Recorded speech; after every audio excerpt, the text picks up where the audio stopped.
Bon, ça va, vous tenez le choc, pas mal de choses intéressantes. Alors moi, ce que j'adore, c'est que dans le social, en fait, on réinvente toujours la roue, mais on retrouve plein de choses qu'on avait vues il y a quelques années.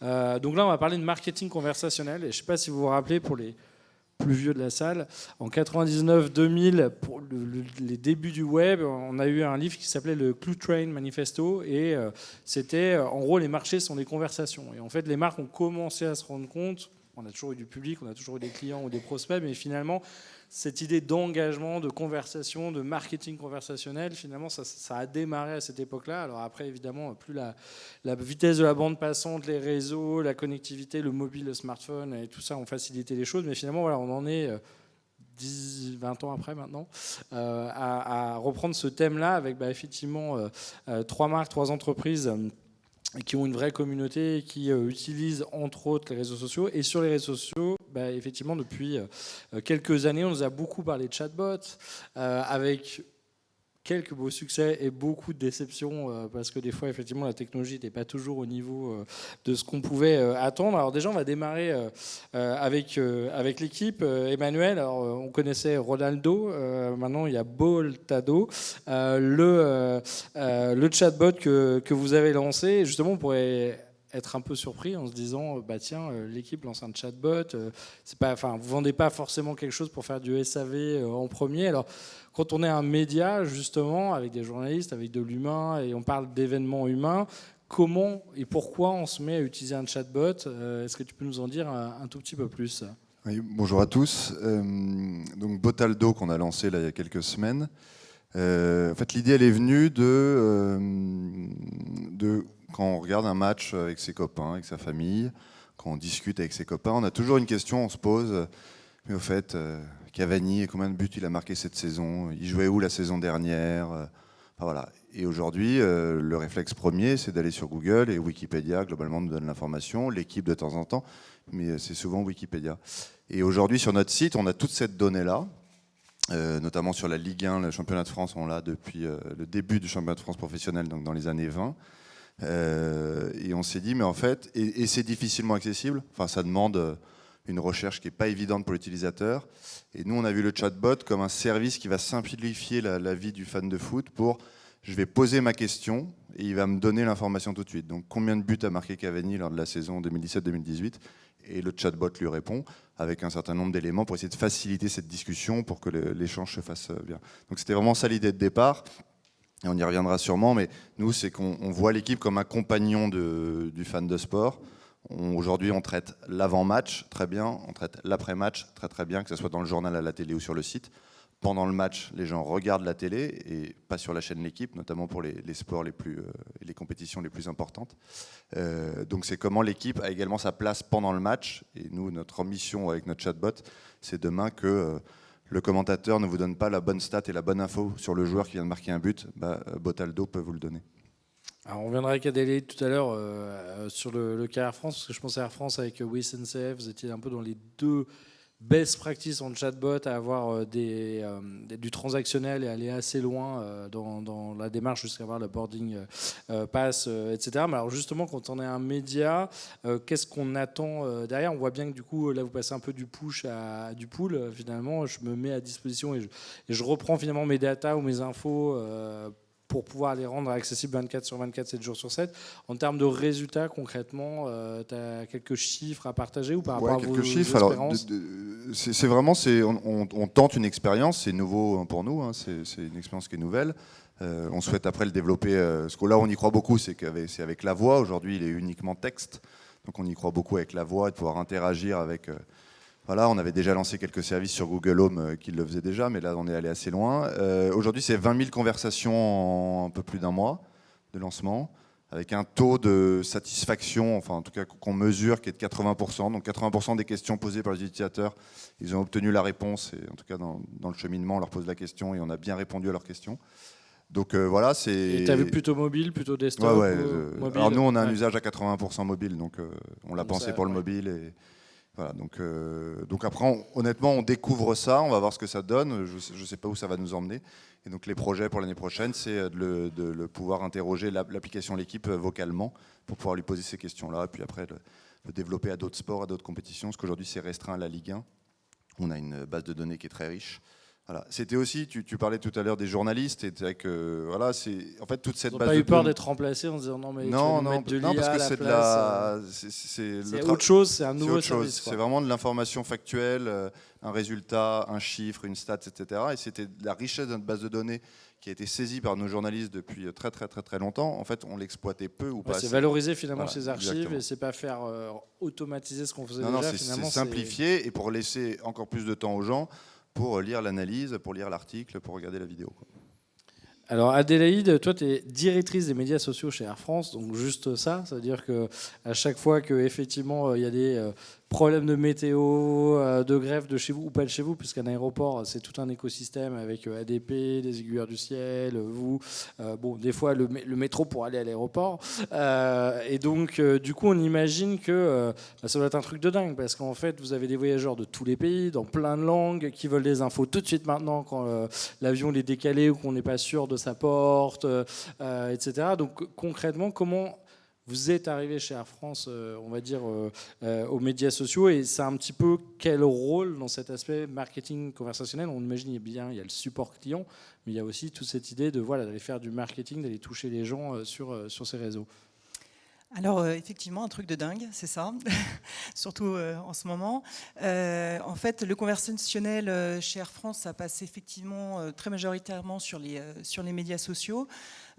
Aujourd'hui, on vit un peu ce qui a été dit théoriquement tout à l'heure, c'est qu'il y a une explosion du messaging. Nous, depuis 2 ans et demi, on a fait plus 375% de messages entrants sur les médias sociaux en messagerie privée, donc de la part de nos clients, sur des questions pas trop liées à Ronaldo ou des choses comme ça, mais plutôt sur une question relative à un voyage, informationnel ou aussi opérationnel. Donc effectivement, quand il y a des problèmes météo, des problèmes opérationnels, c'est vrai que le messaging est une bonne solution. Aujourd'hui, c'est à peu près 8000 messages par jour qui arrivent chez nous. Tu as combien de personnes pour répondre à ça? Et on a 230 agents qui fonctionnent dans 9 langues et 9 centres. Et cross-canal, j'imagine, pas juste Messenger, enfin qui font que du digital ou que médias sociaux. Que médias sociaux. Que médias sociaux. Ça fait rêver, hein. Qui a ça dans son équipe? Alors, ces agents, ils ne sont pas tout seuls. Ils travaillent en binôme, et leur binôme, c'est l'intelligence artificielle. Et on l'utilise de 2 manières. En fait, il y a un peu une solution qui est back-office, qui va aller lire et comprendre l'intention et le message du client. Pré-qualifié ou pré-traité, on va dire. Exactement. Pour envoyer vers, j'imagine, telle ou telle personne. Voilà, l'envoyer vers la personne qui est la plus la qualifiée pour répondre. Et surtout, il va pousser une pré-réponse que l'agent, enfin le conseiller, devra modifier ou pas pour être sûr que ça correspond bien à la demande. Et puis l'autre solution, c'est les fameux chatbots, mais qui fonctionnent plutôt très bien chez nous et qui sont très utiles parce qu'ils permettent justement de traiter même quasiment automatiquement et instantanément pas mal de sujets qu'on a identifiés auprès de nos clients, qui sont des sujets faciles. Et ils permettent aussi de rediriger vers les conseillers, mais en ayant demandé les numéros de dossier, les informations. Donc pour l'agent, c'est beaucoup plus facile à traiter. Donc c'est vraiment un binôme qu'on essaye de faire fonctionner ensemble. Alors c'est déjà intéressant, c'est qu'à un moment, vous avez rapatrié, ou en tout cas, vous avez concentrer un peu vos forces au niveau international, que ce soit en search, en digital, en social, au même endroit, parce que c'est vrai que quand d'un seul coup on doit répondre, si on doit avoir 10 ou 20 experts dans chaque pays sur chaque sujet, de l'achat média au search, au social, ça va devenir compliqué. Alors justement, quand on parle de social, il y a plein de canaux. J'en parlais tout à l'heure avec toi, ça peut aller jusqu'à WeChat pour nos amis chinois. Donc entre un peu tous les canaux, entre du Facebook Messenger, du WhatsApp, du Twitter, tu as des idées un petit peu en termes de popularité ou de diversité selon les pays ou les nationalités? Alors, en messaging, on est majoritairement historiquement sur Facebook, enfin sur Messenger, parce que de notre ligne éditoriale, on est très présent aussi en public sur Facebook, donc on l'est aussi très sur Messenger. Donc on est à 85% sur Messenger. On a 10% de nos relations clients qui se passent sur Twitter. Twitter qui est un média qui est moins facile. On voit que la satisfaction... Plus de trolls, plus d'influents. Ouais, et puis en fait, on a les mêmes outils, les mêmes agents qui répondent aux mêmes questions, mais la satisfaction client qui est très bonne sur Messenger, elle perd sur Twitter. Donc je pense qu'il y a un profil, il y a un profil particulier de gens pas contents. Voilà. Et puis on doit avoir 4-5% sur WeChat en Chine, KakaoTalk en Corée, on va ouvrir Line en 2020. Et WhatsApp, alors question sur WhatsApp, en fait on a un avantage chez Air France, c'est qu'on travaille dans un groupe. Dans le groupe, il y a KLM et Transavia qui connaissent bien WhatsApp puisque ça fait 1 an qu'ils sont dessus, donc on peut apprendre de leur expérience et c'est assez riche. Donc on sait que le jour où on va se lancer sur WhatsApp, on sait que ça sera très rapidement la première ou la deuxième plateforme conversationnelle avec nos clients. On sait que on estime à peu près 30 à 35% d'augmentation du volume, qui sera du volume incrémental et pas du transfert d'autres médias. Ça, on le sait aussi grâce à nos collègues de KLM avec qui on a beaucoup d'échanges.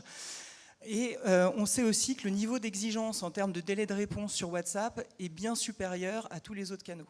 Donc, presque au niveau SMS, quoi. Ouais. Voilà, c'est ça. Et donc, quand on veut se lancer bien, donc avec toute l'automatisation qui devient un préalable pour qu'on puisse respecter à la fois contrôler nos coûts et puis surtout avoir un niveau de relation client de haute qualité qui fait l'ADN de notre marque. Ouais, sachant que WhatsApp n'avait pas encore ouvert vraiment ses API, là il y a WhatsApp for Business qui arrive, donc il y avait aussi, j'imagine, derrière la nécessité de pouvoir plugger un certain nombre d'outils qui n'étaient pas forcément encore faisables avant. Voilà, on commence à faire des choses. Là, on a ouvert WhatsApp sans automatisation en Afrique du Sud en pilote. Mais l'année prochaine, l'idée, c'est de déployer de manière très large. Et Emmanuel, justement, vous n'êtes jamais dit, demain, on fait un chatbot via SMS surpayé, surtaxé pour faire un peu d'argent? Non. Ok, c'est pas encore... Mais par exemple, on réfléchit à WhatsApp plus pour nos abonnés, pour comment avoir ce côté un peu privé et un peu... le club groupe, réservé pour un certain nombre d'abonnés pour pouvoir leur donner des informations, la une du journal en avant-première, quelques infos en avant-première. Voilà. Arriver à les gérer, on pense que WhatsApp par exemple est sans doute le bon canal pour ça. Super. Et alors chez Air France, justement, les next steps, c'est quoi alors parce que ça marche déjà super bien, WhatsApp arrive, mais il y a d'autres petits... Alors oui, effectivement, on est assez satisfait du niveau en termes de servicing qu'on a atteint aujourd'hui, parce qu'on on répond à 70% de nos clients en moins d'1 heure. Vous êtes 24 sur 24, 7 jours sur 7. Alors en français-anglais, on est en 24/7, effectivement. Faut déjà le faire. Et c'est vraiment sur des sujets de servicing. On a un taux de satisfaction client qui est assez élevé, donc on est assez fiers de ça, donc c'est une belle réussite. Mais effectivement, on veut aller plus loin. On veut aller plus loin et s'ouvrir à des sujets plus marketing, plus inspirationnels. Et c'est vrai qu'on va lancer une enquête client à partir de janvier pour un peu en savoir plus sur les attentes de nos clients, savoir quelles sont leurs peurs, leurs craintes, mais aussi leurs envies, pour pouvoir un peu designer de manière plus pointue notre roadmap de l'année prochaine. Et notre ambition à terme, elle est assez claire, c'est de se dire que le conversationnel, on va en faire un média qui soit complet, sur lequel en fait on puisse à la fois inspirer, conseiller, assister et vendre. Bon, bravo. Alors Marjolaine, j'ai envie d'abord de poser une petite question dans l'assistance. Alors qui a entendu parler du chatbot Jam dans l'assistance? Bon, ça va, tu as plutôt bien bossé. Tu as à peu près 55% des gens. Alors, effectivement, déjà, il date de 2015. Donc, je pense que ça fait un peu partie des contre-exemples de succès. Enfin, en tout cas, de ceux qui ont vraiment réussi à devenir un carton sur le digital. Alors, en même temps, ça fait déjà 4 ans. Donc, l'innovation vieillit vite ou évolue vite. Alors, est-ce que tu peux nous donner, comme ça, un petit rappel un peu de qui vous êtes, qu'est-ce que vous faites? Parce que c'est vraiment assez atypique comme modèle. Et d'où vous êtes parti, où vous en êtes aujourd'hui? Je commence par la fin. Ce qu'on est aujourd'hui, Jam, un média dans Messenger. On s'adresse notamment aux 15-25 ans. Et tous les jours, on va leur pousser un contenu qui commence par une question. Ils répondent et on va discuter d'un sujet de société avec eux. Et ce qu'on leur offre au-delà du média, c'est vraiment un espace safe, protégé pour pouvoir s'exprimer, donner leur opinion, à la fois en répondant à des questions, mais aussi en écrivant. Donc vous faites tout à l'envers en fait. Avant même de parler, vous commencez par qui écouter les gens et vous leur ouais. posez des questions et après vous c'est le réagissez bot. derrière. Moi je pense qu'aujourd'hui avec l'état de l'art des bots, sauf si on fait du serviciel, et comme tu l'as dit, il y a eu des déceptions dans la technologie. Aujourd'hui avec ce que permet la technologie, c'est le bot qui doit mener la conversation et qui doit savoir de quoi on parle, qui met le contexte et qui est plutôt dans une phase de questions-réponses, mais c'est le bot qui pose les questions. Nous, si vous posez une question à Jam, il va très vite vous dire j'en sais rien, j'ai pas envie de parler de ça, mais viens, on parle de tel sujet. Et nous, notre enjeu, c'est que les sujets plaisent. Donc aujourd'hui, on est le plus gros, ou un des plus gros chatbots francophones. On a 650 000 personnes qui l'utilisent, un peu plus de 150 000, parfois 200 000 au quotidien, qui vont échanger avec Jam, donc notamment des 15-25 ans, mais on a aussi développé d'autres bots en propre pour nous, donc d'autres médias. On a Pablo, qui est comme un Jam, mais sur la culture, ou Ginger sur le développement personnel, et on en a créé pour des marques, pour Fitbit, Donc pour en Facebook. fait, aujourd'hui, on peut être ami avec un chatbot en fait. C'est ça. C'est un peu comme un pote qui tous les jours vient te faire ta petite revue de presse et te poser des questions. Mais on n'a pas du tout commencé comme ça. Effectivement, il y a 4 ans, déjà, on ne parlait pas de chatbots.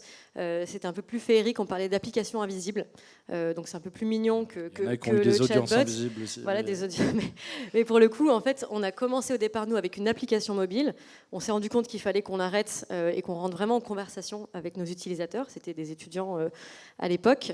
Et on a commencé à discuter avec eux, au début, autour d'une table, pour répondre à leurs besoins, leurs problèmes, leurs recherches. Ils nous disaient... Je cherche un bar où on est mon date Tinder, je cherche une idée de cadeau pour les 50 ans de ma maman, un stage à New York. Et on répondait au début, on s'est dit, bon, bah, ok, donne-moi ton mail, je reviens vers toi avec des idées de réponse. Très vite, on est rentré sur du SMS. Alors, c'était pas avec nos téléphones, on avait tout de suite un back-office. Et on a eu 800 personnes en 2 semaines. Donc là, on s'est dit, OK, on a touché un truc juste en viral. Mais ça coûte un peu cher. Mais ça coûte un peu cher. On est passé sur Messenger. Et en 1 an, on avait 80 000 personnes. C'était un peu compliqué de pitcher Jam parce que les gens me disaient, mais je le vois pas sur l'App Store ou sur l'Android, comment je fais? Je disais, mais si, c'est dans Messenger. Mais quoi, votre start-up, c'est un inbox? C'était absurde en fait. En fait, on disait non, mais c'est pas. On disait inbox à l'époque, on disait non, c'est dans le Messenger, tu lui parles et en fait, tu verras, laisse-toi te guider par l'expérience. Et donc au départ, nous, notre objectif, c'était de répondre aux questions des gens. Donc comme je disais, on a eu 80 000 personnes en 1 an, on avait 100 personnes.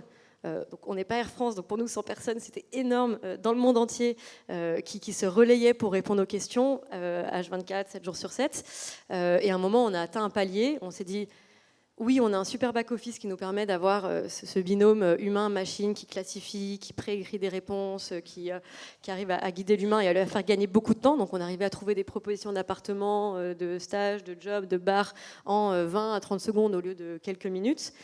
Mais l'expérience, elle n'était pas assez satisfaisante parce qu'on était sur plein de sujets différents. Donc à un moment, on a dû faire un choix. Il y a 2 ans, on s'est dit, bon, bah, soit on continue de vouloir répondre aux questions en espèce d'assistant sous amphétamine qui répond à tes questions très rapidement sur plein de sujets. Mais dans ce cas-là, notre modèle économique, oui, on avait levé des fonds, mais on n'avait pas non plus... c'était notre seul produit, donc il fallait qu'il tienne la route.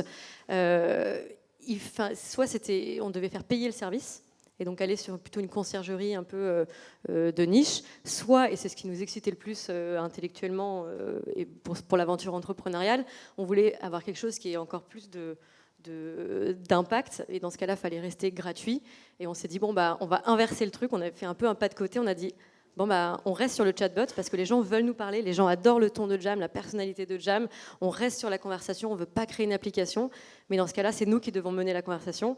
Et si on mène la conversation, bah, on crée du contenu. Et si on crée du contenu, on est un média. Donc on est un peu devenu un média par hasard. Ouais, donc en fait, tu es un peu parti du modèle Wikipédia ou Google version de chatbot à effectivement, je suis un média, je choisis les sujets, mais je suis très participatif et interactif. D'ailleurs, Emmanuel, quand vous avez lancé le chatbot, pareil, les gens, ils ont compris tout de suite, votre audience, il y a eu des réactions des fois un peu surpris, déçus ou ou énervé, ou tout le monde a trouvé cool, un nouvel outil de plus. Ouais, alors je suis pas sûr que tout le monde ait très bien compris quand on voit certaines questions.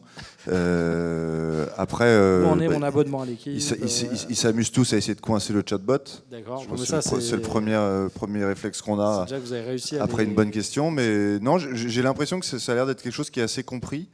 Et puis je pense qu'on est assez habitué aujourd'hui, on le voit dans des expériences de voyage, quand on va sur un site e-commerce, on peut avoir une relation de chatbot. Enfin, j'ai l'impression que ça commence à être connu et nous on a quand même toute une phase d'apprentissage où on explique très rapidement ce qu'il peut faire, on lui propose des questions qu'il peut poser pour tout de suite qu'il puisse comprendre. Ça, c'est un peu comme un jeu, il faut finalement aider les gens au début les prendre un peu en main. Parce que même si la définition est, je pense, assez claire, on leur montre qui est le meilleur buteur, voilà, on leur pose 3-4 questions, on leur montre 3-4 questions qu'ils peuvent cliquer, et quand ils les cliquent, ils voient la réponse qu'il leur a apportée. Et après, ils engagent une conversation plus précise sur un sujet plus précis. Et Adélaïde, c'est quoi peut-être si tu as une histoire à nous raconter, un peu le truc le plus dingue auquel vous avez répondu ou résolu je suis sûr que vous avez plein d'histoires quand même avec les voyageurs. Une petite histoire. Alors, fallait prévenir quand même. Mais j'en ai une, ça tombe bien.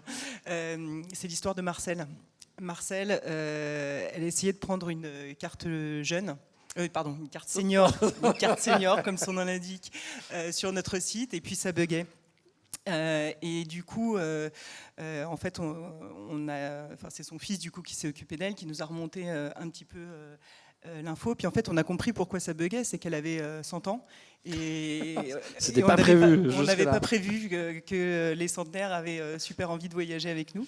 Donc c'était une bonne nouvelle. On a trouvé ça on a trouvé qu'il y avait un clin d'œil à faire. Et du coup, on a contacté les équipes au sol, les équipes en vol, pour un peu la suivre et lui faire une surprise sur son voyage. Et en fait, à chaque point de contact, on l'attendait avec un super accueil, des fleurs. Son fils, je crois qu'il en a pleuré. Enfin, c'était, voilà, donc une histoire sympa, parce qu'il y a aussi des histoires sympas. Que des fois, on peut automatiser, mais un peu d'humain quand même pour surveiller tout ça de temps en temps. Exactement. Et donc, il y a des belles histoires comme ça. Il y en a quelques-unes. Et c'est vrai que c'est aussi sympa de les partager et que ça motive les équipes de voir que les outils ça marche c'est pas de 7 à 77 ans là, c'est de 0 à 100. Alors chez Jam, juste pour terminer, du coup concrètement une marque aujourd'hui, qu'est-ce qu'elle peut faire avec vous, parce que vous êtes une sorte de super institut d'études qui connaissait hyper bien parce que vous leur posez des questions plus que tout le monde tous les jours en fait. Ouais, on est à la fois une bonne conversation, c'est ce qu'on est en train de faire, c'est écouter et transmettre des messages.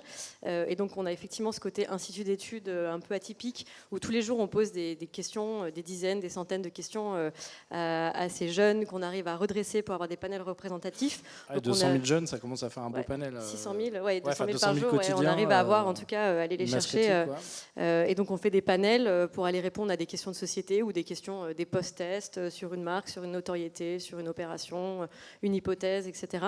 Et on a ce côté aussi brand content, où on crée des conversations pour des marques.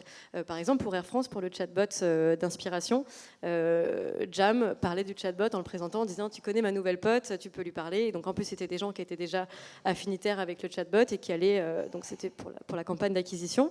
Et on a un troisième modèle où on crée des chatbots médias pour des marques. Donc on en a créé un, par exemple, pour les montres connectées Fitbit, où on leur a dit, ce qu'on a proposé à l'agence de Fitbit, c'était plutôt que de faire une vidéo ou un article ou un influenceur qui parle de la montre, on va faire un bot qui illustre les fonctionnalités de la montre. Et donc c'était 7 jours, tous les jours, un défi pour se sentir mieux. Donc faire un petit exercice chez soi, mettre son réveil pour avoir 8 heures de sommeil. Donc le bot vous envoie un rappel, c'est l'heure d'aller au lit. Le bot coach, quoi. Va te promener dans la forêt et envoie-moi une photo d'arbre pour me prouver que tu es bien allé te promener. Donc on a reçu des dizaines de milliers de photos d'arbres. Et donc l'opération durait 1 mois. Donc pour tout le monde, c'était 7 jours. Et quelques chiffres, on a eu plus de 50 000 personnes qui ont fait le bot. Plus d'un quart des utilisateurs l'ont partagé. Et le temps moyen, c'était 9 minutes 59. Et pour les 1000 premiers, 1h20. 1h20. Et là, Fitbit nous ont dit on n'a personne qui a passé 1h20 sur une campagne avec nous en une semaine. C'est des chiffres qu'on ne peut pas avoir en vidéo, on ne peut pas avoir... Alors Emmanuel, les médias, c'est le contenu, mais c'est aussi la pub quand même, il faut bien vivre. Alors est-ce que vous avez prévu que demain, Bojaldo puisse être sponsorisable ? Oui, tout à fait. Tous nos produits sont sponsorisables. Notamment, il pourrait y avoir un truc intéressant. On discute avec des partenaires du betting pour notamment apporter également des cotes en direct autour des lives et autour du chat. Voilà, ça peut être là plus pour utiliser le métier et le chatbot en lui-même. Évidemment, le chatbot est parrainable Et voilà, et on a des discussions. Je pense qu'il Comme il quoi, sera tous parrainé ceux dans qui l'année. disent que les médias ils innovent pas, franchement, j'ai envie de leur dire, c'est que vous avez pas bien cherché, parce qu'il y a, Ça, il y c'est a sûr. effectivement, on sent que là des vraies idées d'utiliser la techno, mais pas pour de la techno, au service d'eux. Et chez Air France, si tu avais peut-être un conseil à donner, parce que j'imagine il y a d'autres marques qui hésitent un peu, qui font un peu du SAV sur les médias sociaux, qui ont essayé de chatbot, pas toujours convaincus. Ils n'ont pas les mêmes équipes que toi, mais voilà, si tu avais un ou deux trucs que tu as vraiment appris, que tu as envie de partager avec eux pour terminer. Après, nous, on a commencé petit aussi. On a fait du test and learn. C'était pas, rien n'était acquis dès le Donc départ. pas voir trop grand tout de suite, démarrer simple. Et effectivement, il faut identifier les use cases qui soient les plus simples possibles, les plus courants, parce que finalement, c'est ça c'est là où le chatbot aura de la valeur en termes de pertinence de la réponse et puis en termes de facilité d'installation. Toujours partir des clients, des irritants, de leurs besoins, quoi. Exactement. Donc c'est vrai qu'il y a des basiques. Donc bien écouter les conversations, ne pas hésiter à faire aussi des études clients et puis des enquêtes pour justement identifier ou même dans les conversations qu'il y a déjà actuellement, voir quelles sont les choses récurrentes pour le transformer en automatisation. Et puis après, c'est vrai que quand le chatbot apprend ou l'intelligence artificielle apprend, il y a aussi tout un petit temps d'adaptation et de learning pour arriver, on va dire, à une situation optimale. Bon, un grand merci à tous les trois. Je pense que ça nous montre vraiment qu'il y a matière à faire. Derrière ce mot social, il y a plein de possibilités, plein de richesses, que des fois on peut se tromper plein de fois et apprendre à chaque fois et réinventer des modèles, et qu'effectivement les médias, c'est plein de canaux et de formats qu'on n'imaginait même pas encore il y a quelques années. Merci encore.